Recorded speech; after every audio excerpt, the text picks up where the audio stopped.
Okay, so we are still talking about the Samanya Lakkhana, the universal or common characteristic. So there are three of them: anicca, dukkha, anatta. So last night we talked about anicca. Okay, so today we'll go on to discuss the other two. So first, dukkha. So again, we ask, what is it that is dukkha? And then same answer.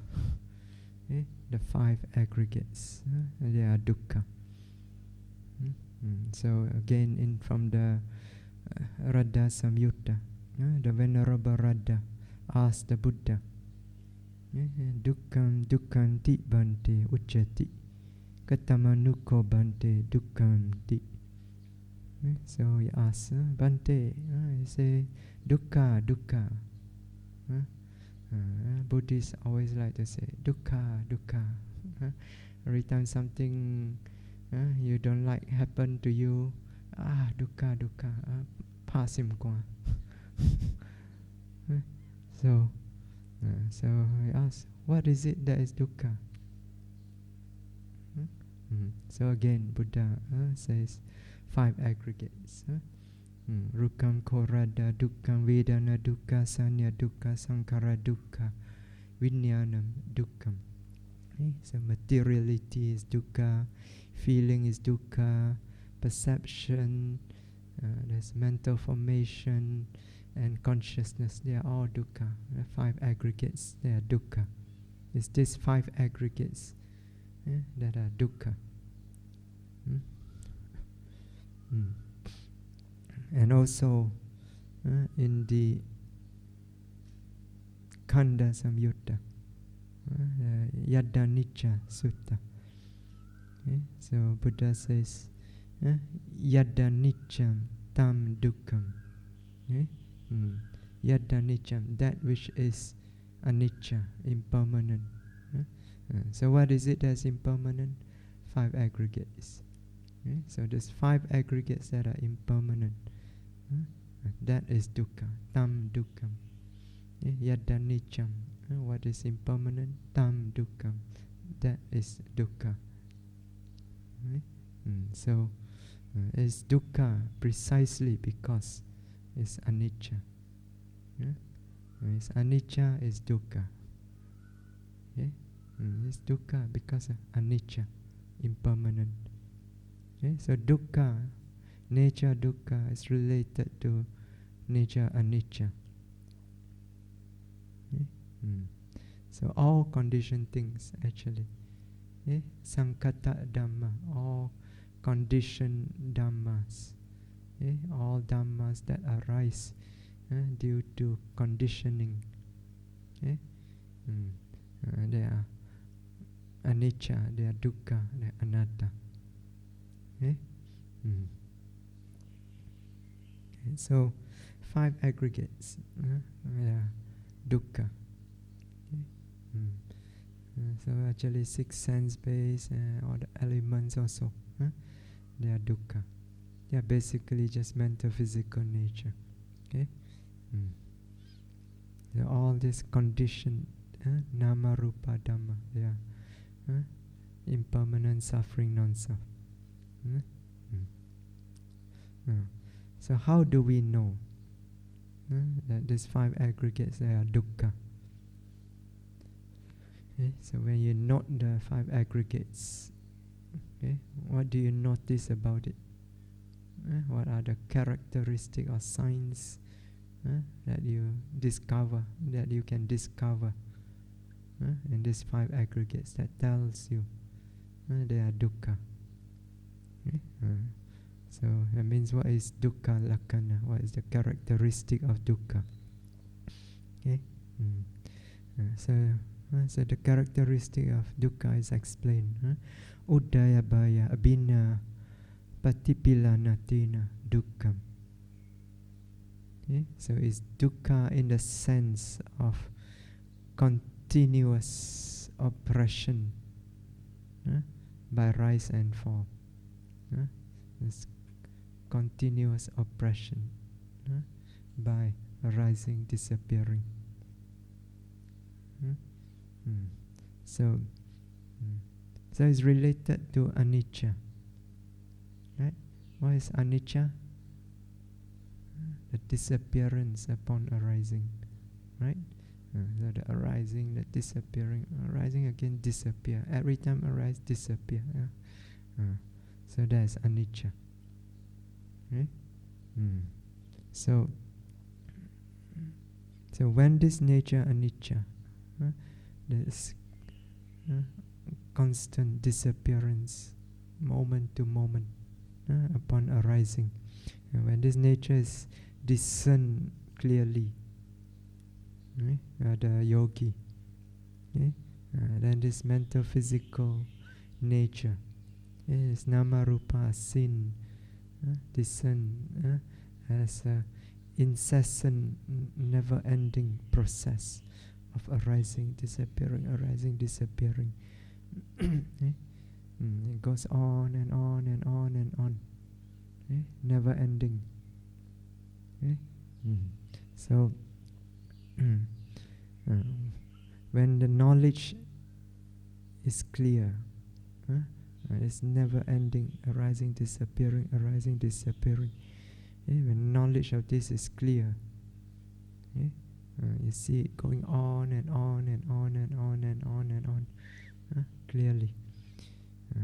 And yogi will begin to experience this never-ending, continuous arising, disappearing, as oppressive, as painful, as torture. So in that clarity, the yogi discern the whole of existence. The whole of existence is experienced as fleeting away. It's fleeting away, breaking up, moment to moment to moment. So it's like dying again and again and again. So actually, when the yogi's mind is clear, is discerning clearly moment to moment, arising, disappearing, of these 5 aggregates. 5 aggregates are constituent of existence itself. So that means they are experiencing birth, aging, death, again and again and again, every moment. So arise, and change, and then disappear, die. Then you think die, okay, no more, finish, again come out. So again and again, birth, only to die again and again. It's like your existence is appearing again and again, only to be ripped apart again and again. It's like being torn apart. Rise, then disappear, vanish, break up. So you experience this repeatedly again and again and again, clearly. Then a deep sense of uneasiness with existence itself arise. So at that time, the yogi will feel whatever we do also is uneasy. They say, no, I uneasy, get up, walk, uneasy. Keep changing. So, because the problem is the very constituent of your existence itself, the 5 aggregates. You are seeing the defect in existence. The mind knows at the intuitive level something is wrong. So it agitates the mind. So you feel very oppressive, very miserable. It's kind of an existential crisis. Right?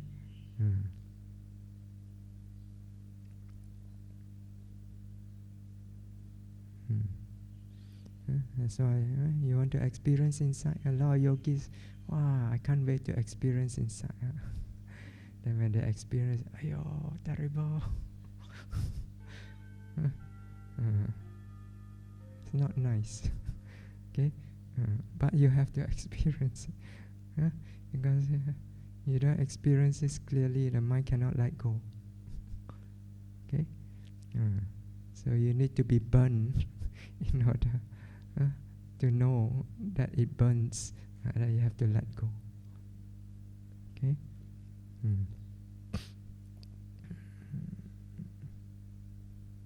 So this constant anicca, constant impermanent, rising, breaking up again and again. Okay? So it gives rise to a feeling of being oppressed, being harassed, being disturbed continuously. Okay? And a yogi, every yogi experience it differently, depending on how you perceive it. Okay? Some feel as if they are being cut again and again.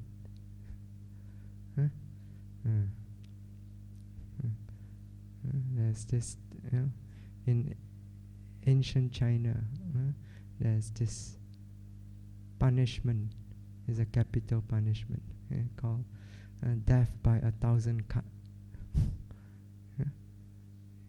You all know what is that? They cut you piece by piece. It's one small piece at a time. Cut your flesh. Until you die. Okay? Death by 1,000 cut. Okay? So it's a very agonizing death. Actually, you bleed to death. So, before they can finish cutting every piece, you already die because you bleed to death. But it's a very, very painful death. Okay? Death by 1,000 cut. Actually, don't talk about ancient China. Even during the 19th century, the Qing dynasty, they still have this punishment, and there are photos of this. You can search on the internet. You can see cut until you see the lungs. Death by 1,000 cut. So when a yogi experiences arising, disappearing, some feel like being cut.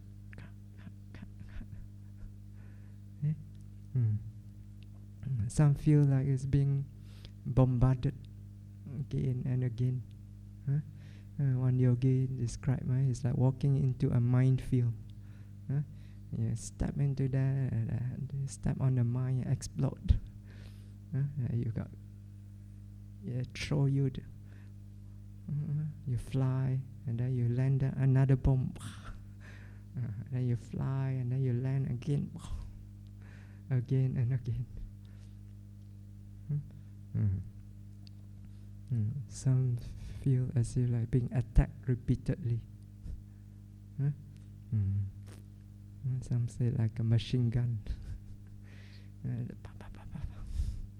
Again and again. So it's miserable. It's like a torture. Only when the mind is clearly discerning this never ending appear, breaking up, again and again, then you start to feel the nature of the aggregates clearly. This is the true nature of the aggregate, the oppressive nature.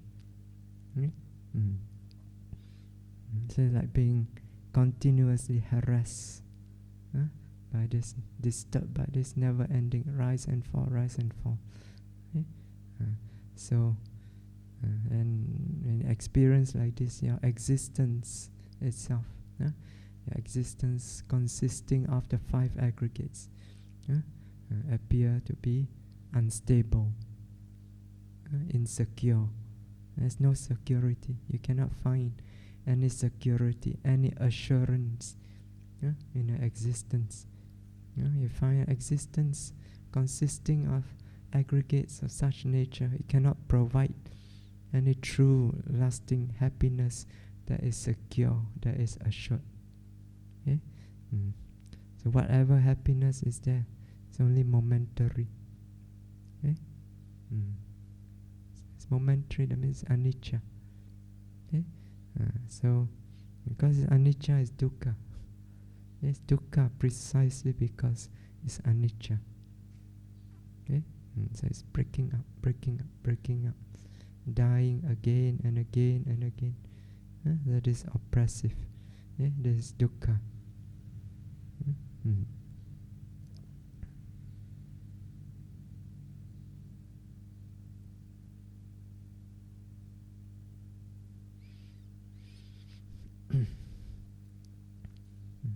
So to discern this dukkha lakkhana, this characteristic of dukkha, this continuous oppression by rise and fall, to discern this clearly, you need to keep your attention continuously on the process of nama rupa, arising, disappearing, moment to moment. So as you note this continuous rise and fall, when it's clear enough, the mind goes closer and closer and closer, discern clearer and clearer, and start to feel uneasy. I start to feel the oppressiveness of this process, continuous arising, disappearing. And you may feel difficult to hold the attention, especially when the insight is not mature yet, still tender. Inside is still tender, the detachment is still weak. Then there's reaction. Dosa may arise. So you may react, and then it's difficult to hold the attention. You want to shift your attention away. So it's like when the firework, we say the firework, when it's far away, so nice, so beautiful. So but when you go closer and closer and closer and closer, and then you feel the constant explosion, constant burning. It's terrifying. So you want to run away.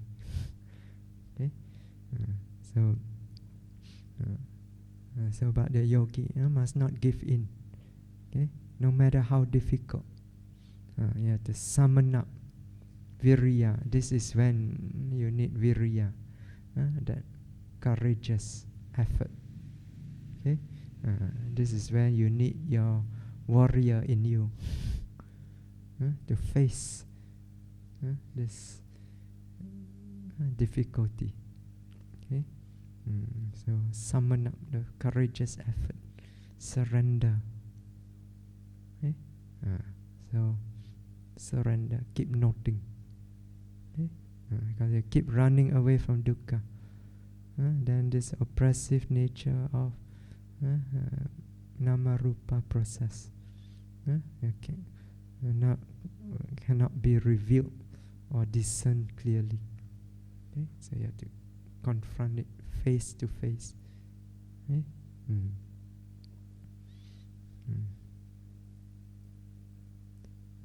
So the instruction, that's why instruction, don't move when you sit. As you sit, don't move. So when you experience dukkha, you must learn to surrender. Surrender and accept it, flow with it. No, don't move even. Pain, not pain. Dukkha come, not. So long as you do not surrender, you keep running away. This dukkha sanya, the perception of dukkha, cannot be established firmly.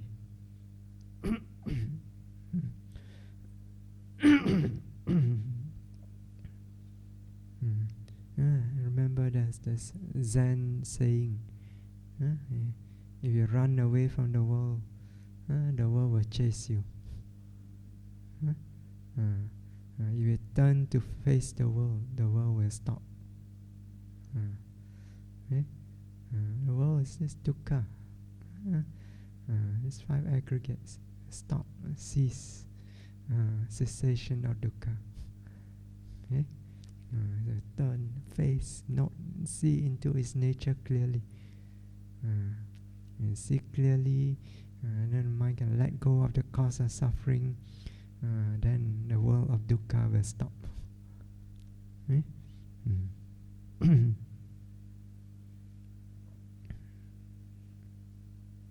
Okay.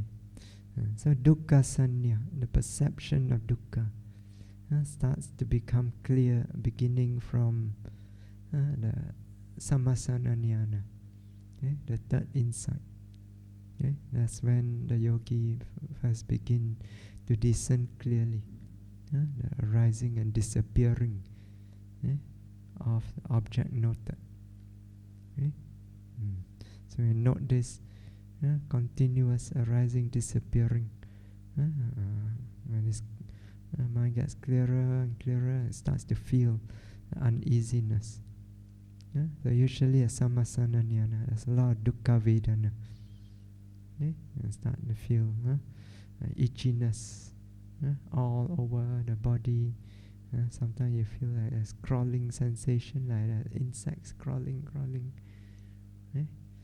Actually there's no insect. You just feel.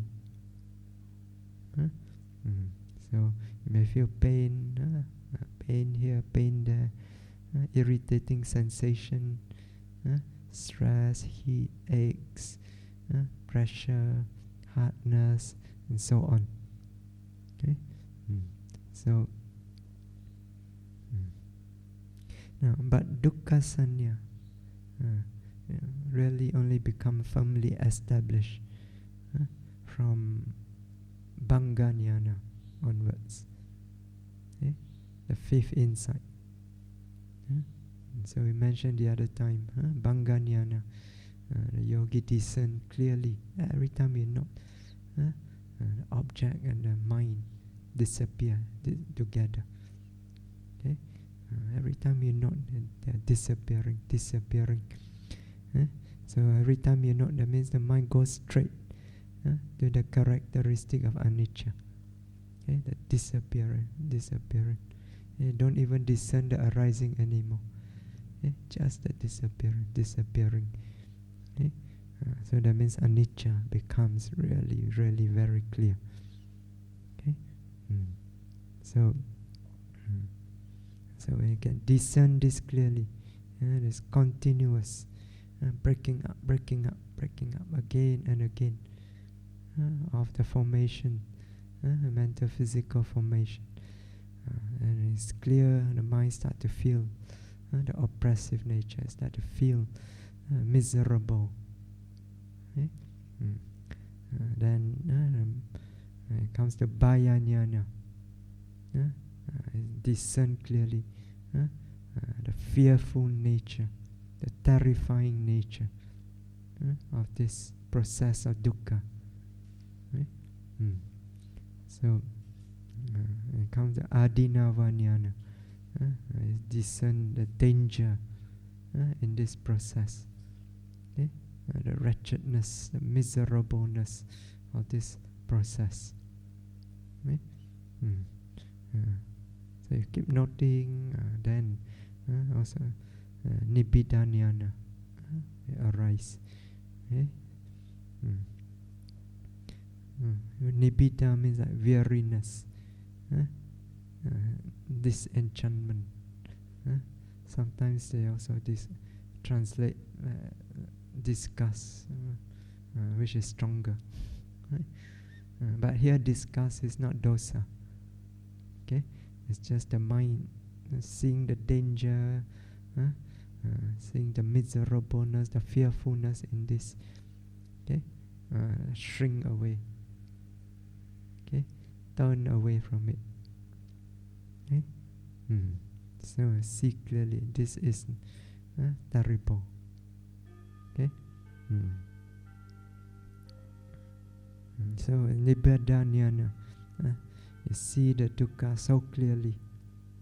A strong sense of weariness, becoming weary in this process of dukkha. Okay, become disenchanted with it. Okay, so you're no longer enchanted under the spell of these aggregates. Okay, before that, you're still under the spell. You still have hope that they are pleasant, they're wonderful, good. You still want to enjoy. So when you see so clearly the nature of dukkha, it breaks the spell, this enchantment. So when you experience this dukkha sanya, the perception of dukkha is so clear. The sukha sanya, perception of pleasure, is abandoned. Okay, is shaken up, abandoned. Okay, so previously, yogi may incline to enjoy the world, enjoy seeing, hearing, smelling, and so on. Okay, and now, with this clear perception of dukkha, you see only danger, miserableness, torture. Okay? There's nothing to enjoy, nothing to grasp as pleasurable. Okay?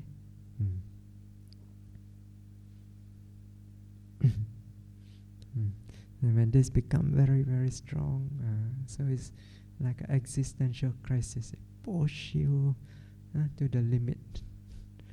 Okay? Then you start to search for a way out of this crisis. Then you want to be free. So next, munjin tu kamnyatanyana, knowledge of desire for liberation, to be free from this dukkha. Okay? So that means the mind now searching for a way out, searching for nibbana. Okay? Searching for the cessation, is inclining towards the cessation of this process of dukkha. Okay?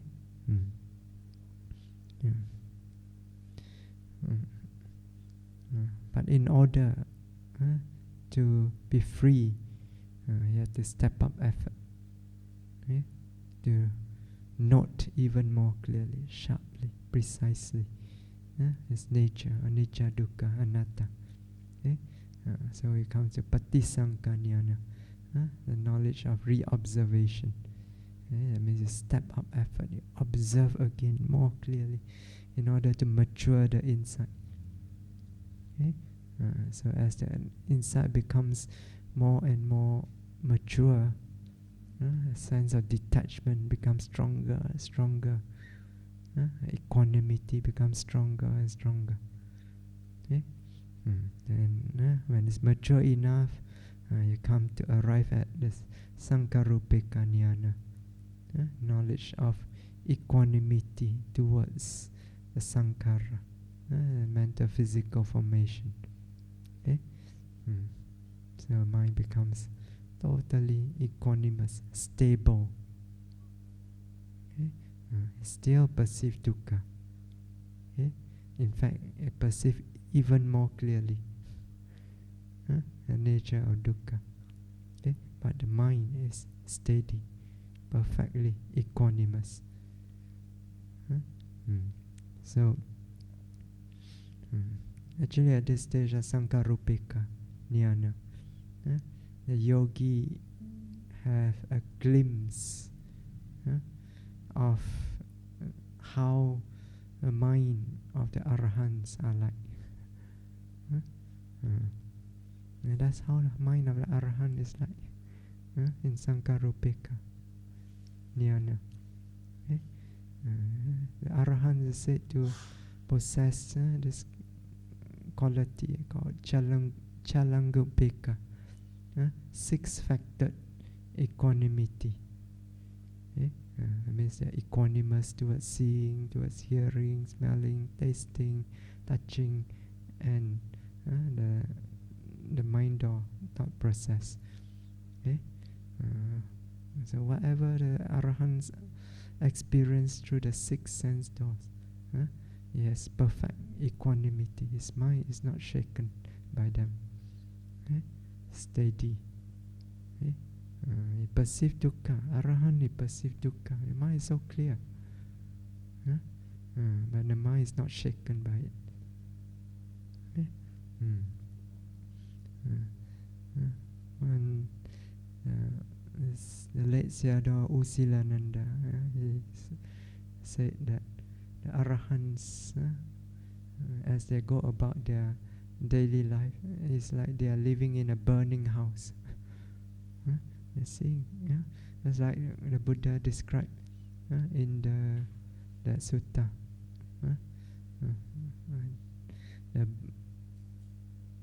The what they call that? The fire sermon.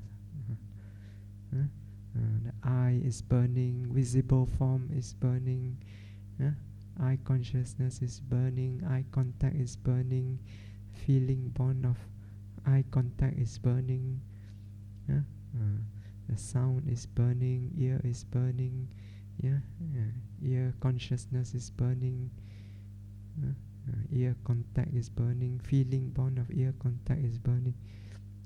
Similarly, the other sense doors. Okay? So it's like burning. That's what the Arahant experience clearly. Okay? But the Arahant, perfect equanimity. Okay? So from this, you can also understand the Buddha's compassion, his great compassion, Mahakaruna. Okay? You see, after he attained enlightenment, and Mara approached him and said, now you can go Parinibbana. Okay? You already done your job, you're free from suffering. So Mara asked, now you can go Parinibbana. Okay? So forget about all this teaching. But the Buddha told him he will not enter Parinibbana as long as his disciples has not established in the Dhamma, is not well versed in the Dhamma. Okay? He will not attain Parinibbana. Okay? That means he wants to establish the sasana first. Okay? So he spent his 45 years, the next 45 years, traveling up and down the Ganges basin, okay? Teaching the Dhamma, guiding beings towards liberation. Okay? So during this time, it's not easy. You undergo a lot of hardship. His mind is seeing everything is burning. Okay? But yet he chose not to enter Parinibbana. Okay? If you enter Parinibbana, everything done, finished. Just a piece of Nibbana remain. Okay? But he chose to remain, to teach. Okay? So you see the compassion that he has. Okay? That's why I say Buddha have Mahakaruna, a great compassion. Okay? So even Arahants also, the other Arahants, Venerable Sariputta and so on, they also teach, they guide beings towards liberation from suffering. They also could have just Parinibbana, right? So sometimes they say Arahants path of the Arahant is a selfish path. You only think about freeing yourself from dukkha. No, the Arahants also, they work very hard to help beings. You see, after Buddha passed away, who is it that helped the Patama Samgiti, the first Buddhist council? Who is it? The 500 Arahants. Why did they hold that council? Because in order that the sasana will be strong, so that the Dhamma, the Buddha's teaching, can last long in this world, to help more beings towards liberation. Because if they don't do that, some monks remember this part of the teaching, some monks remember that part. Sooner or later they're going to be quarrel. So they collect, they sit down, they discuss, they collect together. All this is the Buddha's teaching, the standard.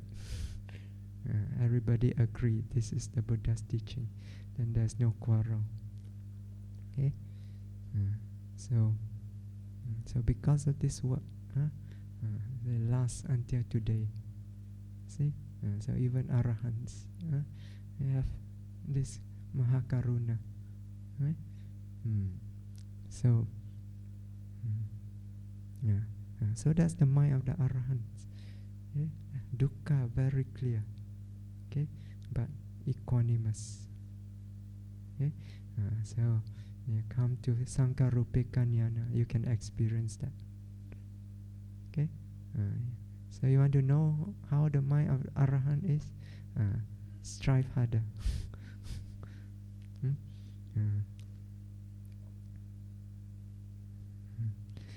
So when it comes to Sankarupika, the mind becomes very stable because of this equanimity. Okay, and then you continue developing. The insight goes very, very deep. Okay, so when it's mature enough, then the Ariya Magga, the noble path, arise. Okay, and yogi experience the cessation of the cause of suffering.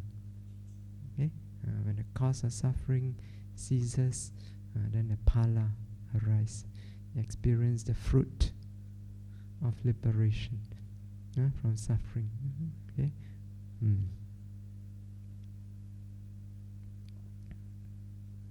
Okay, so so this continuous noting of dukkha lakkhana, the characteristic of dukkha, this continuous oppression, you note it continuously, and this is called dukkha nupassana. Continuous noting of the nature of dukkha. So, and this leads to dukkha nupassana jnana, insight into nature of dukkha.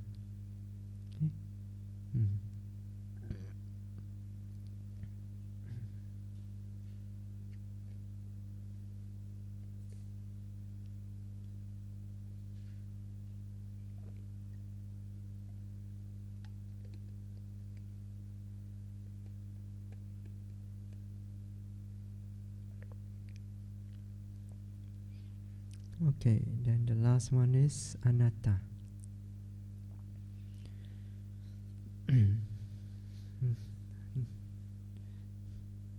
Not self.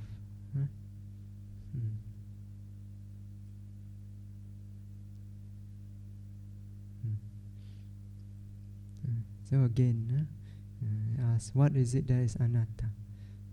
Same 5 aggregates, or this condition, nama rupa, mental physical nature that are conditioned. Okay? So again, Venerable Radha put forward the question to the Buddha. So, Anatta anattati bhante uchati katamonuko bhante anattati. It says anatta anatta. Everybody says non-self, non-self. But what is it that's not self? What is it that's anatta? Again, 5 aggregates. Okay? So rupam korada anatta, vedana anatta, sanya anatta, sankhara anatta, vinyanam anattam. Okay? So 5 aggregates, anatta. Also, the Yadda Nicca Sutta. So just now we say that which is impermanent, Yadda Niccam. That which is impermanent, the 5 aggregates. Tam Dukkam, that is Dukkha. Okay? Then Yam Dukkam Tadanatta, that which is Dukkha is Anatta. Okay? So it's Dukkha because it's Anatta because it is Dukkha. Precisely because it is Dukkha, it is Anatta. So it's related to anicca and dukkha.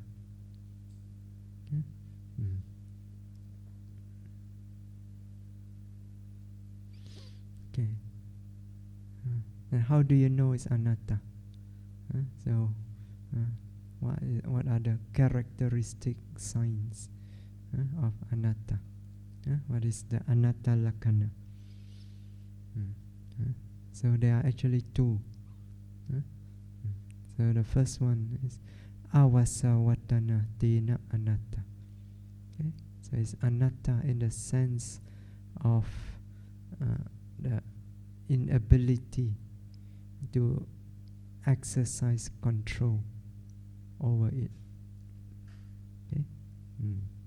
So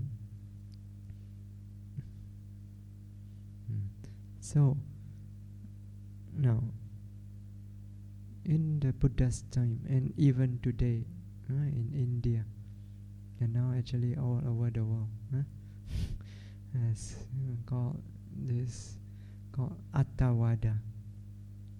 Attavada means the doctrine of a self. Okay? So in Buddha's time and even today there are a lot of this school of spiritual thoughts. Okay? So they all possess idea of a self in one way or another. Okay? And they have this doctrine of a self. Okay? Called Attavada. Okay? And according to Attavada, there is a self, and this self, because it's you, so you can control. So you are able to control it, to have agency over it. Okay? According to Attavada. You are able to have it as you like. Okay? For example, the body. If the body is the self, then if you want it, your body to always feel pleasant, it will always feel pleasant. You want your body to always be healthy, you will always be healthy. Okay? You want it to not fall sick, you will not fall sick. You want it to be beautiful, you will always be beautiful. You want to be handsome, you will always be handsome. Right? So, if it's atta, it will always be. You are able to control it as you wish. Okay? Your mind also. If you want your mind to always be happy, you will always be happy. You don't want to have any stress, there will not be any stress. So when you meditate, you don't want any hindrances, there will not be any hindrances. No sleepiness, no restlessness, nothing. Okay? You want mind to always be clear, sharp, precise. It will be so. You just wish. It will be so. if it's atta. You like it or not? So, but is it like this? You sit down. I want to meditate. Your mind says, "You go and meditate. I want to sleep."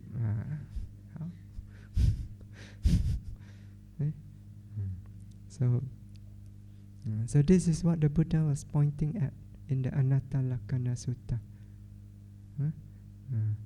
So in the Anatta Lakkhana Sutta, so Buddha used 5 aggregates. So referring to the 5 aggregates, he point out the nature of anatta. So, for example, taking the materiality, rupa kanda. So Buddha says, rupam bhikkhave anatta. Materiality is anatta. It's not self. Rupam chahitam bhikkhave atta abhavisa. If materiality were the self, naidam rupam abadaya samvatteya. If materiality were the self, then this materiality will not lead to affliction. So that means your body will not feel pain, will not fall sick, always be comfortable. There will not be any affliction if it were the self. Because you can control it. Right? So labeta cha rupe, it will be possible regarding the self, regarding the rupa, to say, evam me rupam hotu, evam me rupam ma ahositi. May my rupa be like this. May it not be like that. You'll be able to control it as you wish. Always be healthy, be comfortable, be beautiful, not fall sick, not fall ill, not become ugly. Even when I'm 100 years old, still like Miss Universe. Can. Okay. So that would be possible if materiality is the self. Yasmacha ko bhikkhave rupam anatta. But because rupa is anatta, tasma rupam abadaya samvatati. Therefore, this materiality leads to affliction. Your body painful here, painful there. Occasionally fall sick. Discomfort. So, nacha labati rupe. Eva me rupam hotu, eva me rupam ma ahositi. So it's not possible to wish of this materiality. May my rupa be like this, may it not be like that. It's not possible. So Buddha is pointing out that to this attavada that says that. He is pointing out the error. This attavada that says that it can be subjected, the self can be subjected to control.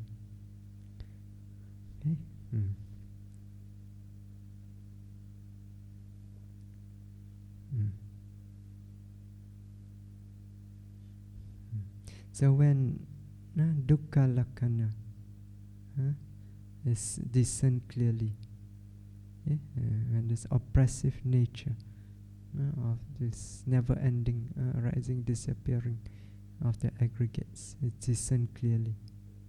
So you discern this oppressive nature. It goes on and on and on, never-ending. So you're noting, oppress. You want it to stop. You wish it to stop, but it does not stop just because you wish it. It continue, go on. Nothing you can do about it. You can just sit by helplessly and continue to not. That's the only thing you can do. Continue to not. Okay? You're helpless in the face of dukkha. So, what's this mental physical nature? The process does not obey your wish. Okay? You cannot have it as you wish, according to your likes or dislikes. Okay? They go on, appearing, disappearing, according to the natural law of cause and effect. Okay? So as long as there's avijja, tanha, upadana, the ignorance, the craving, the strong clinging attachment is there driving process of dependent origination. They will go on and on and on. Okay? You wish it to stop, it won't stop because the cause is still there, driving it. Okay? So when there's a condition for something to happen, it will happen. Whether you like it or not, it will happen. Okay? So for example, the eye consciousness. So seeing an unpleasant object. Okay? So when a condition are there to see an unpleasant object, you will see the unpleasant object. Okay? So you have good eye. Your eye is not defective. I mean the eye sensitivity is not defective. It's working. Okay? So, and then there is the unpleasant object there. Okay? And then there's the light. You're not in a dark place, you cannot see. Okay? There's light, so you can see. And then you are paying attention. There's attention, awareness there. You are not sleeping. When all these conditions are present, you will see the unpleasant object. Whether you like it or not, you will see. Okay? So you cannot say, I want to go about seeing only pleasant things. Unpleasant thing I don't want to see. You cannot say that. It won't happen. Even you can say all you want, you can wish all you want. You can go bye-bye, offer roast pig, roast chicken to the gods or what. I only want to see pleasant things my whole life. When the conditions are there for you to see unpleasant things, you will see unpleasant things. Okay?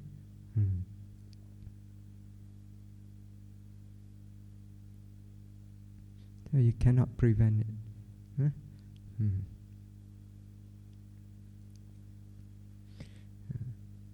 So another characteristic signs of anatta is asarakatina anatta. Okay? So it's anatta in the sense of having no permanent essence. Permanent essence means a permanent soul or a self. Okay? So according to Attavada, the self is permanent, right? Within us, there is a self, an essence that is unchanging. Okay, things come and go. You experience seeing, hearing, smelling, and so on. This is remain unchanged. Okay, it survives even death. After death, it's not destroyed. It's eternal. It goes on eternally. It will take up another body. There's a transmigrate, reincarnate into another body. Okay, it's like this dirty already. You just go and change another clothing. Right? So they believe there's this permanent essence, okay? Permanent core within our experience, okay? Called a self or a soul. Okay? So, but in the yogi's experience, okay? When they discern, they see that everything that is noted disappear instantaneously. Okay? Moment to moment, every time you note, everything disappear. Nothing remains. Okay? And nothing survive unchanged from one moment of experience to another. Every time you note, disappear completely. Next moment, fresh aggregates arise, new one. Okay, that also disappear. Okay? Then next moment again, fresh aggregate arise. Okay? And that also disappear. Again and again. You see, nothing survive unchanged. There's no permanent core in our experience. Okay? At the heart of our experience, there's no permanent essence, unchanging essence. Okay? There's just an impermanent process, mental physical process that are arising, passing away momentarily. Okay? Okay? So when you see this, then you see clearly asaraka. There's no permanent essence. Okay? So the idea of a permanent self is wrong view. You see clearly. Okay? Everything is just arising, disappearing. Okay? Now, there are some who says that yes, the Buddha says that materiality is impermanent, feeling is materiality is non-self, feeling is non-self, perception is non-self. What else? Mental formation not self, consciousness not self. But they say there is a self beyond the five aggregates. And that is their view, outside of the five aggregates. There is a self. They say the Buddha only said the five aggregates, they are not self. Okay? But other than the five aggregates, there is a self beyond the five aggregate, outside of this five aggregate. Okay? So they agree that the five aggregates, they are impermanent, the suffering and non-self. They agree. Okay? But they say outside there is of these five aggregates, beyond the five aggregates, there is a self. Okay? Some of them point to the awareness, the citta, okay? As the atta, the self. So they say everything else pass away. Okay? All the feeling, the perception, the thoughts, the materiality that I experience, they all arise, pass away, arise, pass away. But they say the awareness is always present. Why? Because they cannot see a change in the awareness clearly.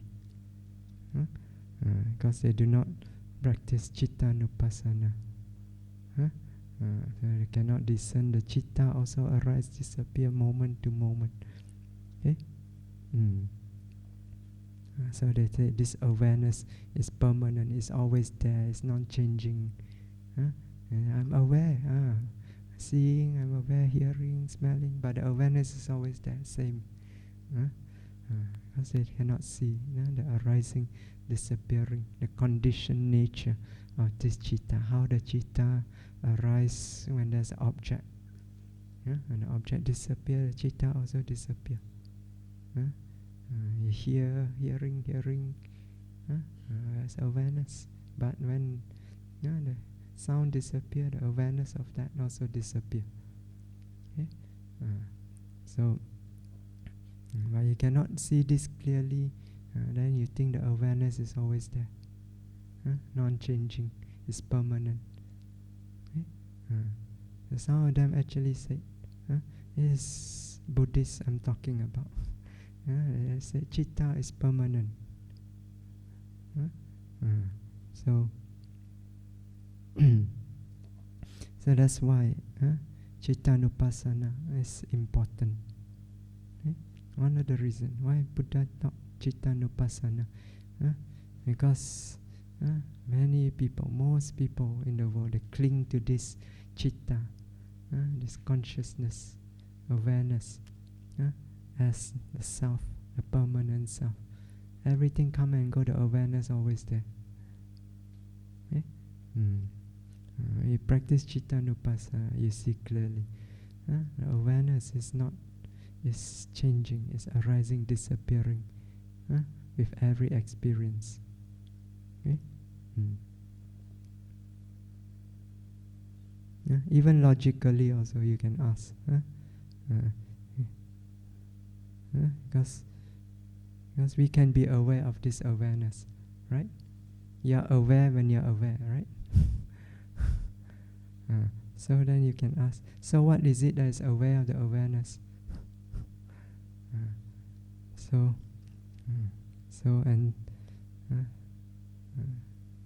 What is it that is aware of awareness? Again, it's awareness, right? But since awareness cannot be aware of itself, right? The tip of a finger cannot touch itself. Awareness also cannot be aware of itself. Okay? So it must be another awareness. Okay? Then you can ask further, what is it that is aware of the awareness of the awareness? And then you can go on. How many awareness do you have? Infinite awareness. So, and then you say, if every awareness is permanent, then your mind is very crowded. Your mind is exploding with awareness. Right? So you point out the ridiculousness of this view. Okay? So actually, according to the Buddha, the idea of an atta, a self, arises only from among the five aggregates, okay, and not anything beyond. Okay.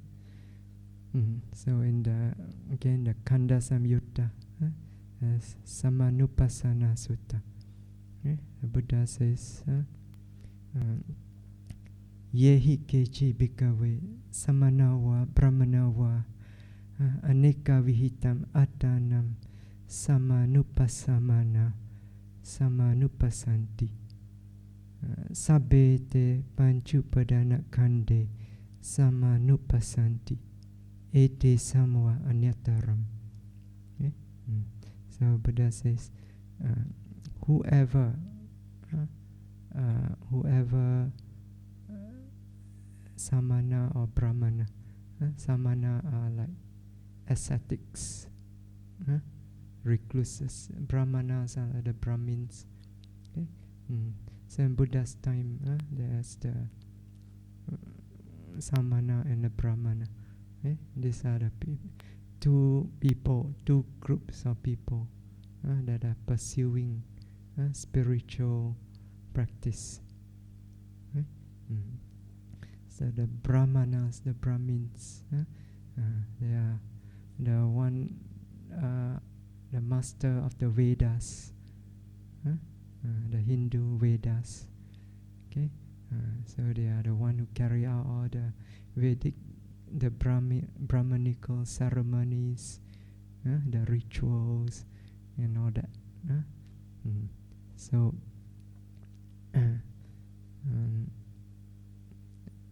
And according to them, they are the highest among the castes.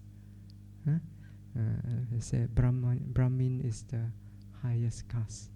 Okay? And below that, there are four others. The Katiya, okay? The warrior class. Means the kings, the aristocrats. Okay? And then after that, there is Vesa. That's the merchant class, okay? Merchants or the the farmers. Okay, and the lowest one is the sudras. Okay, these are like the slaves, the servants, and so on. Okay, so then, but there are people in the Buddha's time and even before that, they refused, they challenge the caste system. Okay, so they renounce the caste system, renounce the world, become recluse. They come outside from the caste system. Okay? They pursue their own spiritual practice outside of the Brahmanical system. Okay? So these are called the samanas, okay? The recluses. Okay? Buddha is a samana, and all the monks are also samanas. Okay? The Sangha is a samana movement, okay? The samana order. Okay? So the Sangha is not the only samana orders. There are other, like the giants, the giants ascetics. They are also samanas. Okay? So there are many groups of samanas. And some of them also go alone, strike out on their own path. So samana, brahmana. So these are the two groups of people that are pursuing spiritual practice. Okay? So some of them are meditators, some of them are philosophers, and so on. Okay?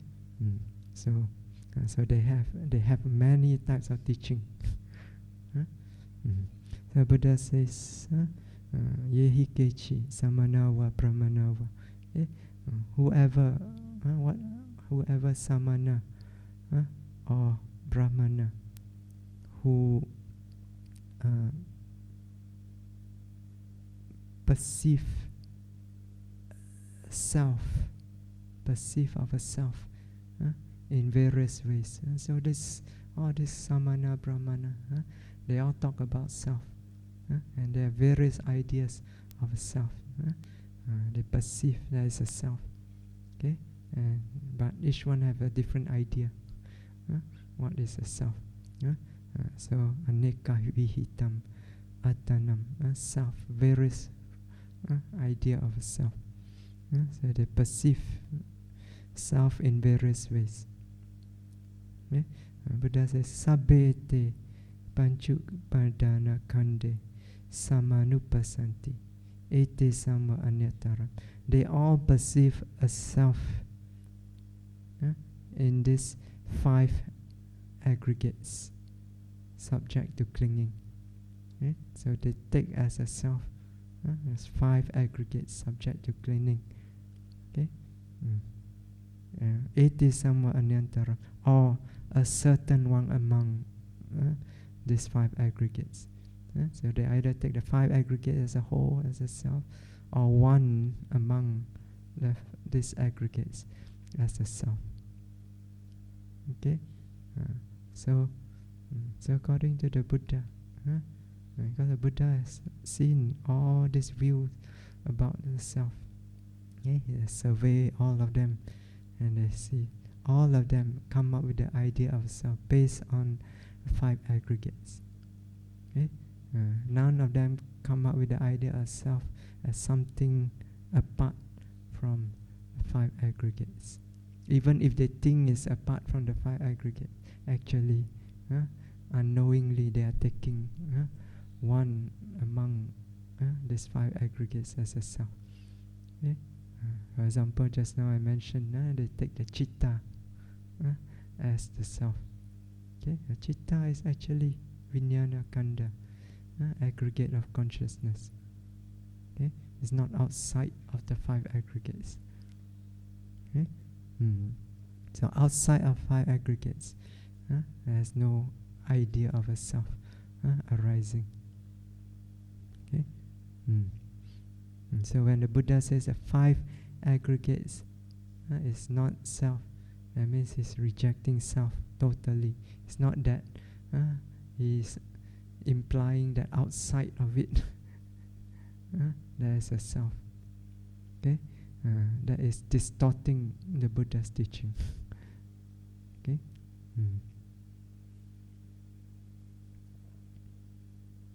Okay.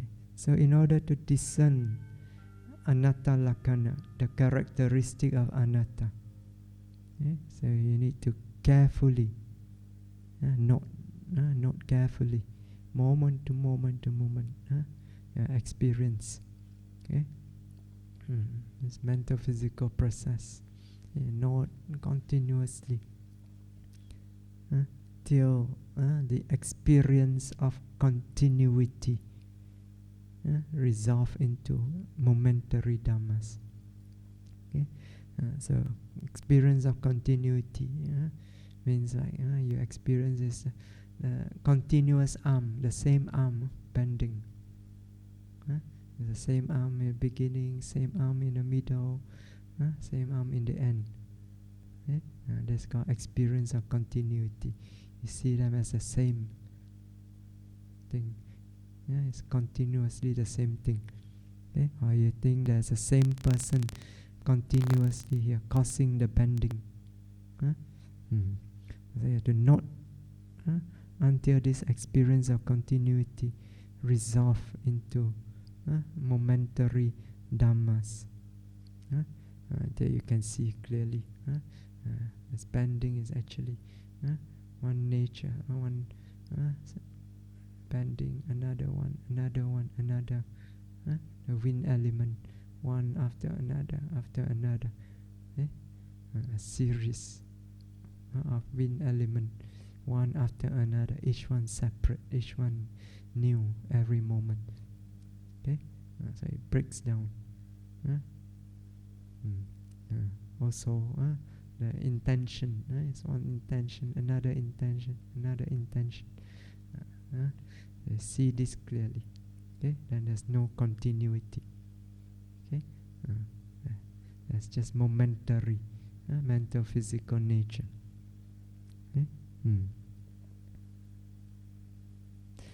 then as each Dhamma, each mental physical nature is discerned clearly as disappearing.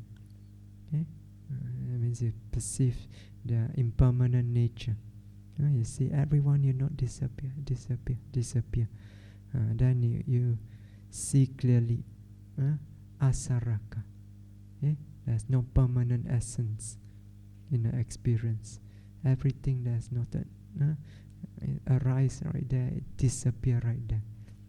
Okay, whatever arise later, they are new. Okay, and that also disappear. Okay, every time you note, it just disappear. Nothing remain permanent. Okay, there's no permanent essence, permanent core, called a self or a soul in our experience.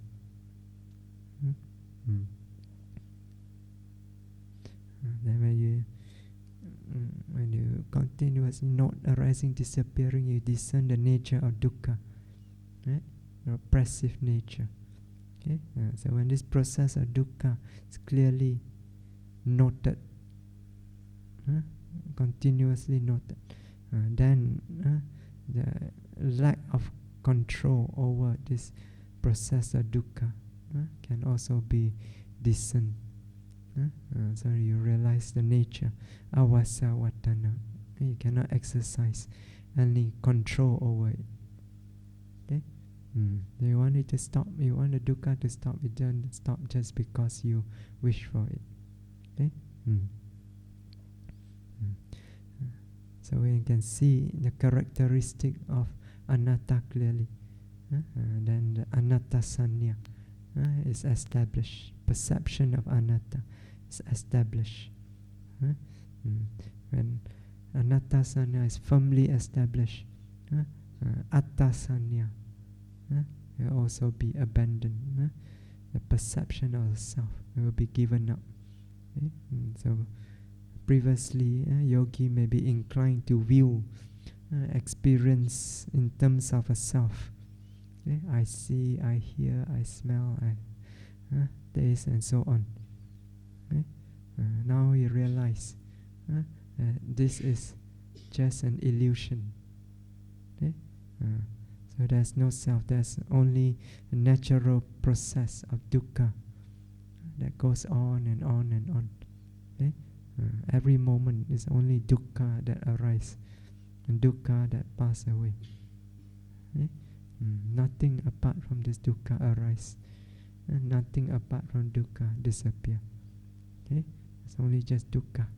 Okay? There's no person, no being, no self, no soul. Okay?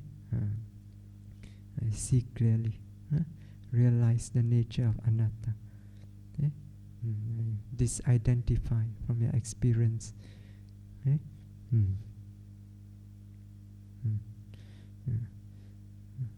So this continuous noting of anatta lakkhana, the non inability to control, the no permanent essence. Okay? So this continuous noting of this nature is called anatta nupassana. Continuous noting of anatta. Okay? And this will lead to anatta nupassana jnana. Okay? Insight into anatta.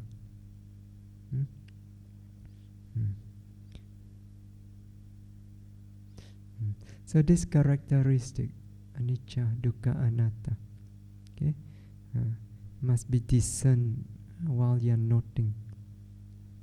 Okay, so not by you realize their nature, not by thinking, not by imagining, not by inferring. Okay, so this nature of anicca, dukkha, anatta is already there in your experience. Every moment is there.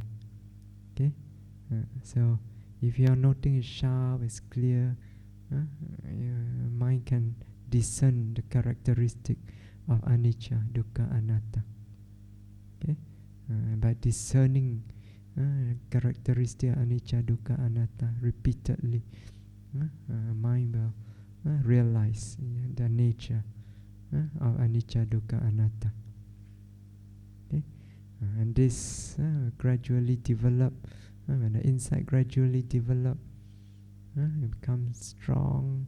Then it lead to nibbida, a sense of weariness, disenchantment, disgust with this process of dukkha. Okay? So there's this verse in the Dhammapada, sabbe sankhara anicchati. So all sankharas are anicca. Yadapanyaya pasati. When one sees this with wisdom, so when one sees that all sankharas are impermanent, sees with wisdom. Okay? So what is this wisdom? Right? The wisdom that sees anicca. That's vipassana. Okay? So in this verse the Buddha did not use the word vipassana. But now you all know what is vipassana. The insight that discerns anicca, dukkha, anatta. When you read this verse, you know this is talking about vipassana. Okay? So yadapanyaya pasati. When you see clearly all sankharas are impermanent, sees with wisdom. Atta nibindati dukkhe. And then you become weary. Nibindati, nibbida.